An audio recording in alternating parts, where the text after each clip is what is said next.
మరి ఇప్పుడు ఎందుకు అంత వైరల్ అయింది? ఒక 2 ఏళ్ళు దాటింది మీరు ఈ పాట చేసి. అంటే ఈ పాట చేసాం మేడం, అప్పుడు పాడితే బాగానే ఉంది, ఉమ్, కానీ పాట 1 మిలియన్ 2 మిలియన్లు అట్ట వెళ్తా ఉంది. ఈ రాముడి ప్రతిష్ట అప్పుడు అవి కొంచెం కదిలింది పాట.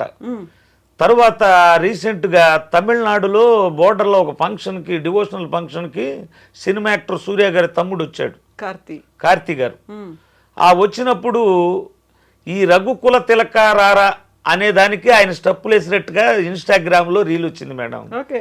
నాకు ఇన్స్టాగ్రామ్ తెలీదు, ఆ, ఎవరో చూసి నాకు వాట్సాప్లో పెట్టారు, నీ పాట కార్తీ స్టెప్పులు వేసాడని. ఉమ్, ఇక అక్కడి నుంచి ఇది వైరల్ అవటం, ఇక ఆ నోట ఈ నోట తనకు లీడరు దేవుడు అనుకున్న ప్రతి ఒక్కరు, రాజకీయ నాయకులు, కార్యకర్తలు, ఇక ఇళ్లల్లో పిల్లలను ఊహించుకున్న తల్లులు, ఇక కుర్రవాళ్ళైతే ఇక రీల్స్, ఎందుకంటే వాళ్ళు వెస్ట్రన్ స్టెప్ వేసినా ఈ పాట సూట్ అవుతుంది, ఆ, ఫోక్ సాంగ్గా స్టెప్పులు వేసినా సూట్ అవుతుంది, కోలాటాలకైతే ఇక చెప్పాల్సిన పని లేదు.